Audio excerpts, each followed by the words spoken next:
Tantor Audio, a division of Recorded Books, presents The Worst Thing We've Ever Done, One Juror's Reckoning with Racial Injustice by Carol Menaker, narrated by Nan Mcnamara. Not everything that is faced can be changed, but nothing can be changed until it is faced. James Baldwin. 1. 6 days.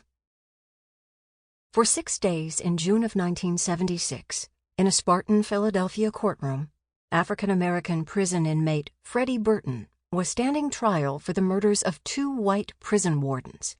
Dressed in an ill-fitting sports jacket suitable for a funeral, Freddy sat nearly motionless in the stiff wooden chair at the long defense table, his dark face lit only by the harsh glare of the courtroom's fluorescent lights, his soft hands clasped as if in prayer on the table in front of him. I don't recall him ever speaking to anyone. For those same days, I sat in another stiff wooden chair in the jury box with 11 others. The 12 of us were there to decide Freddy Burton's fate. As each witness placed a hand on a Bible and told his truth about what happened the day the wardens were massacred, I was watching Freddy Burton's face, his somber eyes and lifeless lips. I was watching for a sign, any sign, that he may not have done the horrible things he was accused of, looking for clues that would tell me how in the world young Freddy Burton got himself into so much trouble. If the clues were there, I didn't see them. I couldn't see them. Maybe it was because I was only 24 years old, or maybe it was because I was white and privileged. 2. Summoned. The January air is crisp, the sun bright, the sky pristine and cloudless, a color blue I've only seen in California.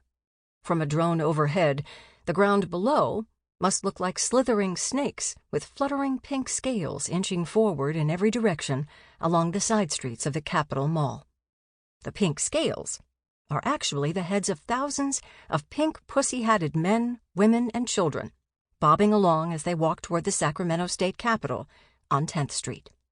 On the ground, the mood is county fair festive, but there is no midway with corn dogs or sticky cotton candy or deep-fried Oreos, and there are no spinning Ferris wheels or 4-H teens tending their blue-ribbon pigs and goats.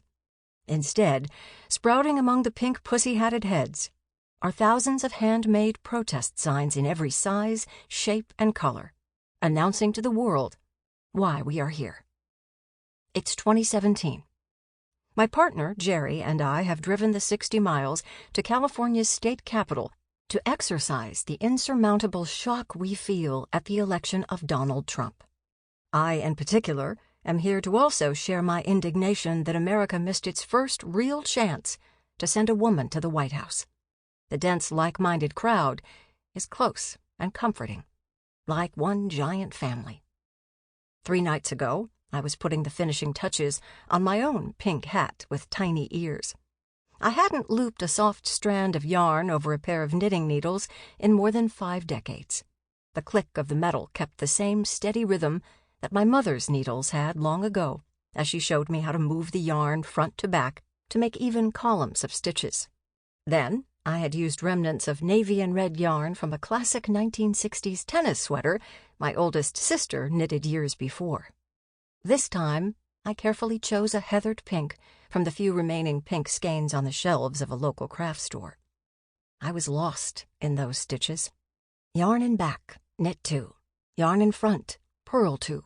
Yarn in back, knit 2. Yarn in front, purl 2. Counting the stitches was a gentle meditation that took my mind, at least for a few minutes, off the helplessness I'd been feeling since the night last November when the presidential election results came in. It was late when I got home from a choir rehearsal to find Jerry and his daughter Emily somber-faced in front of the television. "What's up?" Their 2 heads shook no in unison. "What's up?" I said louder. "Trump won? You're kidding, right?" Their 2 heads shook in unison again. Emily was the one with the courage to speak. "Yes, he won." The 2 of them just sat there, numbed by the droning of the news. I turned away, walked upstairs to my bedroom, closed the door, and sat on the floor at the foot of the bed, hugging myself. Now we are at the Women's March in Sacramento to share our grief.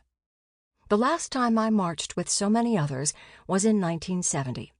I was a young freshman at Penn State when Ohio National Guardsmen opened fire on peaceful Vietnam War protesters at a university campus in Kent, Ohio.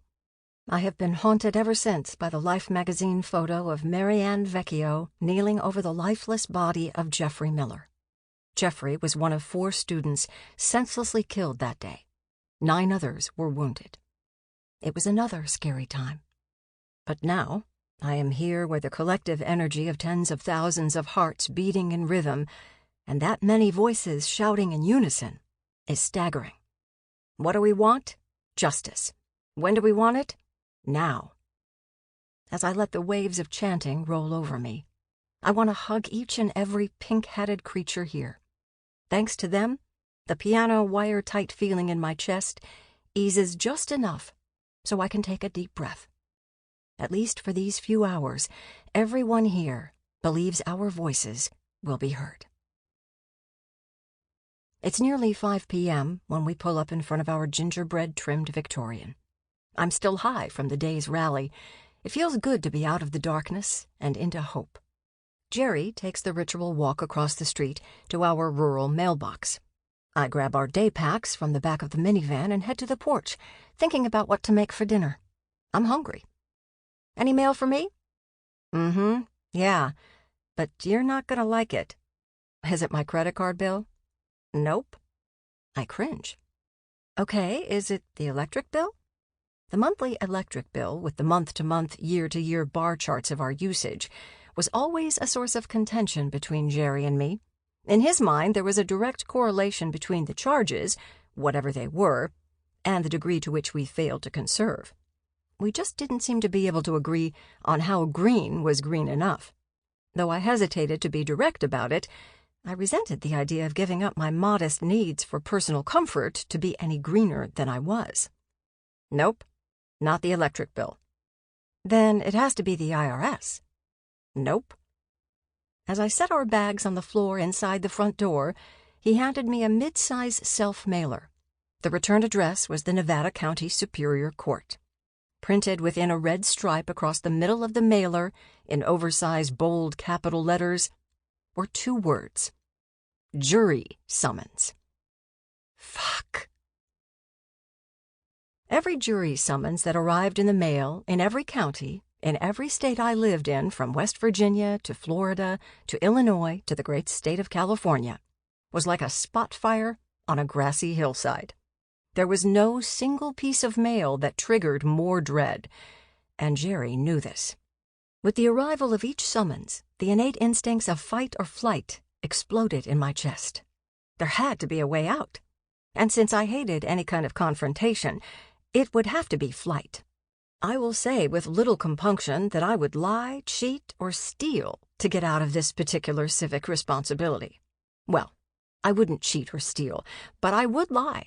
Outrageous, opinionated, far from the truth answers about biases I have against law enforcement and those who break the law. Or maybe it would be better to just stand up and tell the judge it simply wasn't possible for me to serve. Your Honor, I would say, I believe I met my lifetime commitment to jury service in 1976 when I was sequestered for 21 days in the trial of a bloody double homicide inside one of Pennsylvania's most infamous prisons. 2 white wardens dead, 2 black inmates convicted of murder.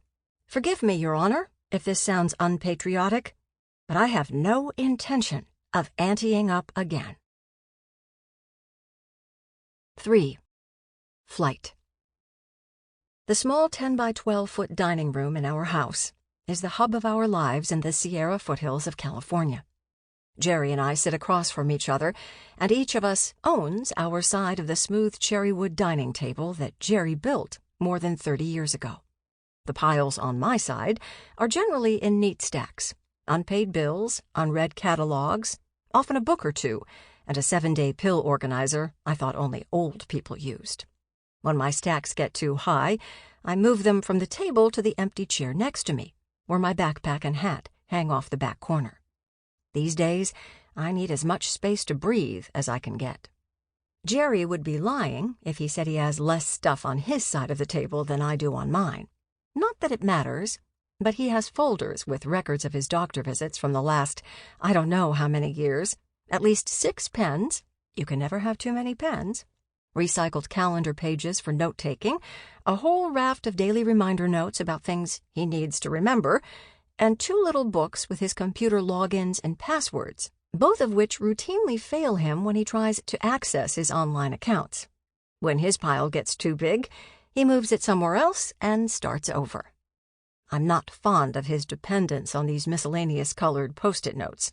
It only reminds me that he can't remember as much as I can, which leaves me in the unwelcome position of remembering all the details of both of our lives. We eat most of our meals at this table.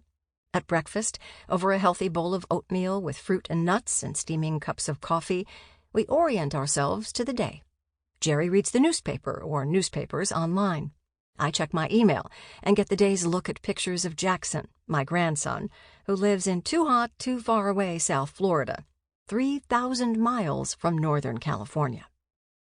On this particular morning, I feel smothered by the detritus of our lives.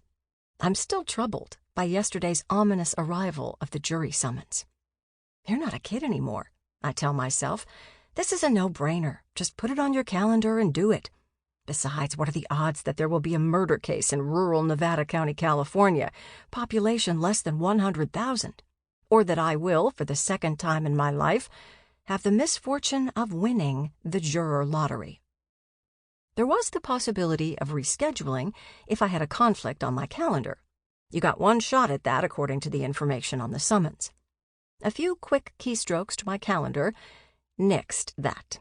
Other than my regular yoga class and the Tuesday morning ride with the local cycling group, nada. I feel momentarily embarrassed at how little purpose there is to my life since I retired. I wonder if there's someplace online I can check the calendar of hearings, I say out loud and half to myself. I am in dire need of moral support if I have to face jury duty again alone. Huh, Jerry murmurs, without ever taking his eyes off the latest copy of the AARP magazine. There must be a public calendar of the scheduled hearings at the courthouse, I say, slower and louder. I need to see what's scheduled for the date of my summons. You know, they can still call jurors even if there are no scheduled hearings. That's when you get the real pass. I know better than to try to divert Jerry's attention from the morning newspaper. Though a lot is shared in the hour or so before we activate our daily schedules, little is retained, unless, of course, it's written on a Post-it to-do list. Never mind. This time I'm muttering to myself. I start pecking through the county courthouse website to find a listing of the trials. Fuck! You are not going to believe this! This time I am not talking to myself. The week of my summons, there is actually a murder trial. It's from a murder a few years ago. Some guy in Truckee killed his girlfriend and threw her body over the Rainbow Bridge in Tahoe. Holy crap! What? This is an absent-minded, disinterested what that says, I think I'm supposed to be listening, but I have no idea what she's ranting about. I slow my words and turn up the volume so they will register. The week of my summons, there is a murder trial on the schedule. That settles it. I'm going to take my one chance at a get-out-of-jail-free card and at least reschedule. One murder trial in a lifetime is enough. Resolute, I complete the request form for rescheduling, refold the summons mailer, carefully attach an American Flag Forever stamp right side up, and walk it to the mailbox for the carrier to pick up on his daily route. Flag up. Done. It turns out to be a busier day than most. We have invited friends for dinner, and there is shopping to do. And we must create some order out of the piled high dining room table so that 6 people can sit at it and enjoy an uncluttered meal. Ah. The stories I tell about my jury service have never included the grit of the murders or the life sentence without parole the judge handed down to the defendant. Instead, It is the experience of the sequestration that feeds the narrative. The tedious food at the hotel restaurant. The 12 of us marching in formation to and from the courthouse and on field trips. Yes, field trips. Then there was Cheryl Ann Russo, juror number 3, from Philly's Fishtown neighborhood. No day of that dreadful sequestration went by without Mrs. Russo tearfully telling the saga of her homemade pasta sauce. The large cans of San Marzano tomatoes she bought on sale at the Acme. The garlic and onions and fresh basil and oregano. Cheryl wept her way through each step of her preparation. Sauté the onions and garlic, smash the San Marzanos with the back of a wooden spoon, then simmer it for hours with handfuls of fresh basil and oregano. All to make the perfect marinara for her husband, who, she told us, would starve to death without her home cooking. I don't talk about the defense attorney's braggadocio or his slimy half-smoked cigar balanced on the low wall between the defense table and the observers. I don't talk about the Oscar-worthy testimony of the defendant's fellow inmate, who shamelessly pronounced that he alone stabbed the 2 wardens to death. And I don't talk about the fear and frustration I felt every single one of the days I was sequestered. Jerry can testify that I've mastered the telling of those stories. For him, it's like a television rerun. He knows the story and most of the punchlines, and just where an audience of dinner guests is likely to laugh. Given the arrival of my summons, it was no surprise that the subject of jury duty was top of mind when the dinner guests arrived. As we lingered over my own homemade lasagna and sipped decent red wine, I told my stories and got my laughs. At the end of the evening, our guests left with full stomachs and high spirits. Jerry was at the sink sloshing soapy water around in the pasta pot, while I picked through a steep pile of plastic deli containers for the leftover lasagna. As I snapped the lid onto a container, I realized something that hadn't occurred to me for all the years I'd been telling my jury duty story. When I tell those stories about what it was like to be on that jury, how come no one ever asks about the guy who went to prison? I don't know. It always seemed like the story was about you. I gave him a squeeze around the waist before he could hand me the dripping wet pot to dry. That's really bad, isn't it? That I never talk about him. I have no idea what his story was. He never testified. I guess he's still in jail somewhere, or maybe he's dead. That was a long time ago. It's 3 a.m. Our spoiled cat, Lucy, has suctioned all her 13 pounds to the space at the foot of our bed. I can't move my feet without disturbing her, and I know she has no intention of moving from whatever dreamland she's in. My mind is racing. I'm thinking about that question I asked Jerry over the soapy lasagna pot. Why hasn't anyone ever asked about Freddy Burton when I tell my jury duty story? In all these years, I haven't spent a single minute wondering who Freddy Burton was before he was arrested, indicted, and convicted of murder. I try to imagine the house he grew up in. Was it a duplex on a tree-lined street, like the house I grew up in, or an apartment in Philadelphia's low-income housing? Was he in his high school plays like I was, or did he play forward on a winning basketball team, or both? What about his family, his mother? Did he have sisters or brothers, aunts or uncles or cousins? I imagine his extended family at a grand Thanksgiving dinner, passing the buttery mashed potatoes, the turkey with stuffing, and the tray of sweet ocean spray cranberry sauce sliced into perfect round ruby discs, just like we did. Did his family cry for him when he got in trouble? Were they still crying for him? I make it a habit to take early morning walks along the trails near our house before the sun has a chance to burn off the morning dew. I especially love those few weeks between spring and summer when the feather-leafed cedars and mountain maples cast lacework shadows on the road before me, and the resident red-shouldered hawk squawks loudly as it takes off overhead into the woods. From below the road, I can hear the rushing of mountain water-fed Deer Creek, where 150 years ago thousands of miners swarmed the landscape laying claim to California's gold near American Hill and Lost Hill and Champion Mines. Now, all those places are neighborhoods where people live 21st century lives. Today, my pace is sluggish, though. I'm tired from a sleepless night. As I walk alone between the filigree of shade and the bright sun on the open trail, I'm still thinking about Freddy Burton, about who I was so long ago, about who I'd become, about who he might have become if things had worked out differently. As I pick up my pace, the crunchy gravel is spinning out from under my feet. In the middle of all this natural beauty, a burning sensation rises in my chest. You think you're so damned smart. Well, if you're so smart, I shout to the ridge of the trees and the cloudless sky. Why didn't you know more? I'm desperate, and I pick up my pace to get home, where I can Google Frederick Burton. It takes me all of 3 seconds to type the 15 characters of his name into my search engine. The search rolls out more Frederick Burtons than I want to count. An American actor, a real estate agent in Fort Lauderdale, a 19th century Irish painter named Sir Frederick Burton, without a K.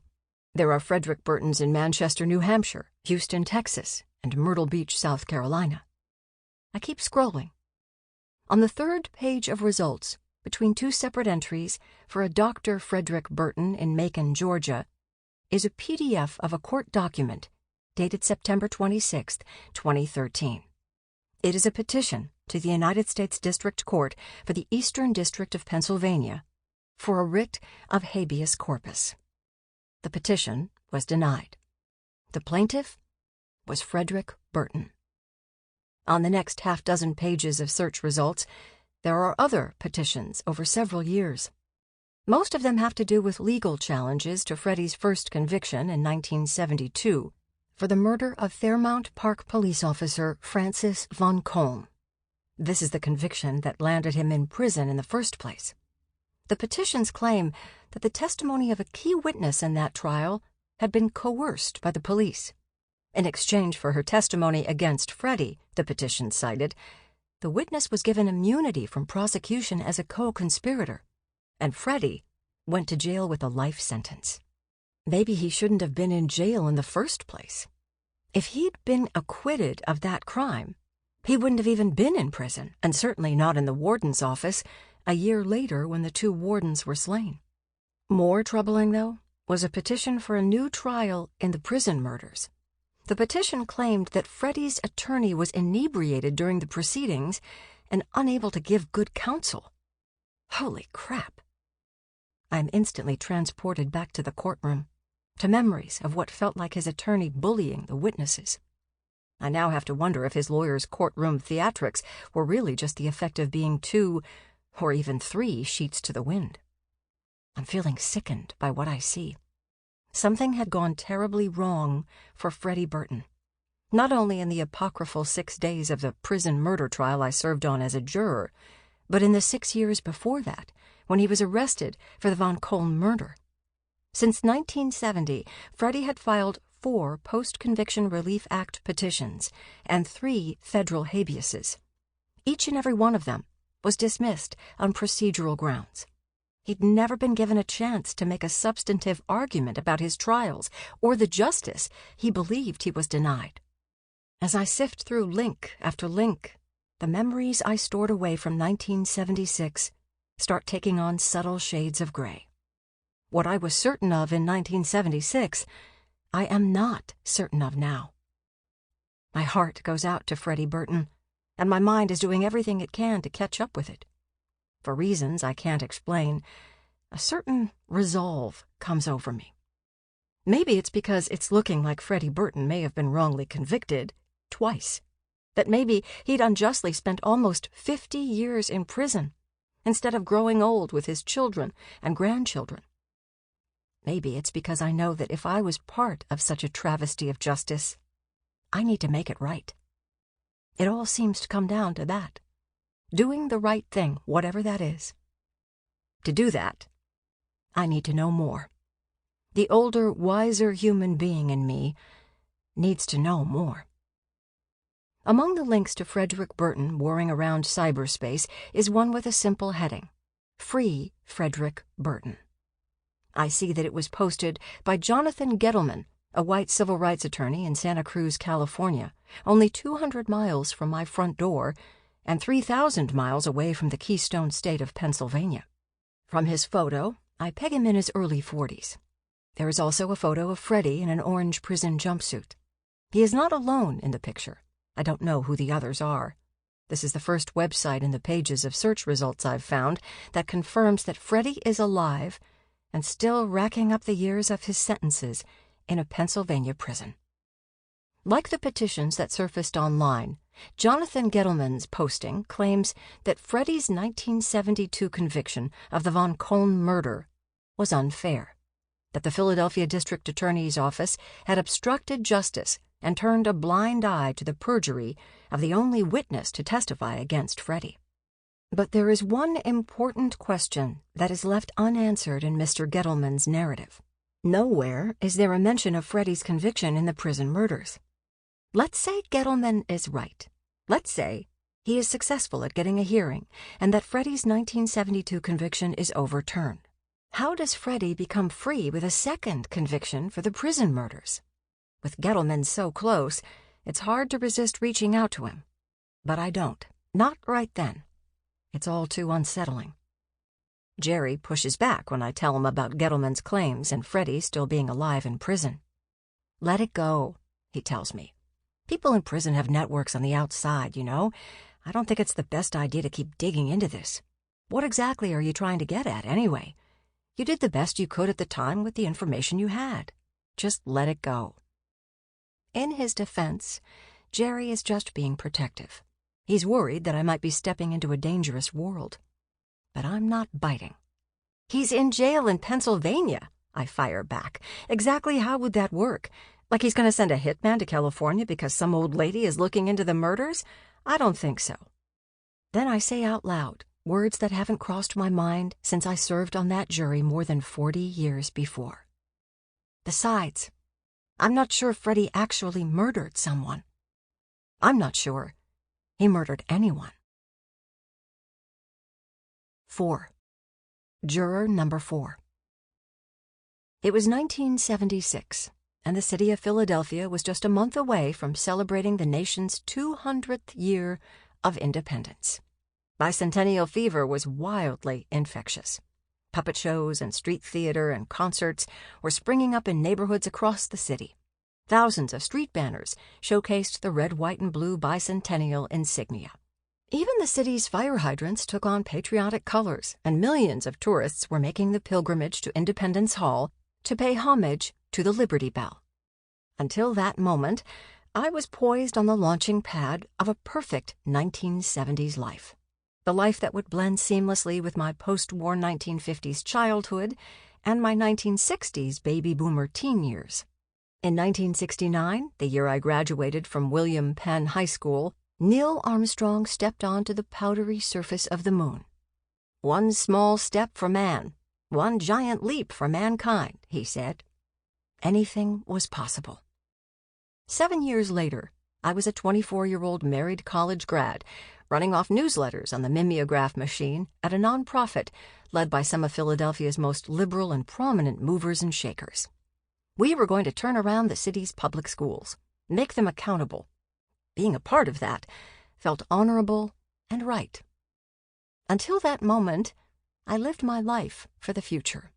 For when my husband, Mark, and I had a family, and for when we bought our rented 2-story row house on 26th Street to make our own. Everything was possible, and I had it all. But with all the city's bicentennial pomp and circumstance, and amid the vast landscape of hope I lived in, I found myself on the 14th floor of Philadelphia's Center City Holiday Inn, sitting on the lid of the porcelain commode and silently counting the 4-inch square ceramic tiles that lined the walls of the bathroom's shower. There were 486 tiles. From that, I calculated a total of 7,776 square inches, or 54 square feet of white ceramic tile. I was alone in that hotel room. The TV remote didn't work. There was no dial tone on the bedside table telephone. No room service. There was only me, at 24 years old, in the last place I wanted to be. I can't know what occupied the others in rooms along the hallway outside my door. They, too, may have been counting tiles, or lying back on their faded... Sample complete. Ready to continue?